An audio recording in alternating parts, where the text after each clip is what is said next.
सोलापूरकर हो नमस्कार. शेगावहून आलेल्या श्री संत गजानन महाराजांच्या पालखी सोहळा आज 5:30 वाजता 7 रस्ता येथील उल्लभ मंगल कार्यालयातून पंढरपूरकडे प्रस्थान ठेवलं आहे. आज प्रथमच ही पालखी पार्क चौक तसेच अण्णाभाऊ साठे चौक इथून पुन्हा मोदी पोलीस चौकी मार्गे पहिल्यांदाच रामवाडी पोलीस स्टेशनपासून ही पालखी सुंदरबाई डागा प्रशाला दमणनगर या ठिकाणी जाणार आहे. दमणनगर येथील रेल्वे ब्रिज पूर्ण न झाल्यामुळे यंदाच्या वर्षी या पालखीचा रूट बदललेला आहे आणि सकाळपासून आपण सोलापूर शहरात बघतो की अत्यंत भक्तिमय वातावरणात ठिकठिकाणी सोलापूरकर या पालखीचं आनंदमय वातावरणात स्वागत करतायत, पूजा करतायत, मनोभावे दर्शन करतायत आणि या शेगावच्या गजानन महाराजांच्या पालखी सोहळ्यातील वारकऱ्यांना मनोभावे आशीर्वाद देऊन विठ्ठलाच्या चरणी आपला नमस्कार पोचवा अशीच एक प्रकारे विनंती करत आहे. धन्यवाद.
चाटला पैठणीचा आषाढम सेल 50% डिस्काउंट आजपासून सुरू. तमाम महिला वाट पाहत होते तो महिला वर्गाचा विश्वास प्राप्त लोकप्रिय झालेला चाटला पैठणीचा सेल आजपासून सुरू.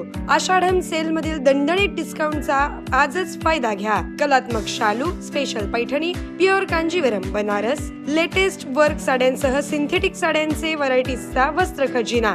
चाटला पैठणी सेंटर, चाटला चौक, सोलापूर. फोन 2 62 53 76 किंवा 98 22 11 94 01.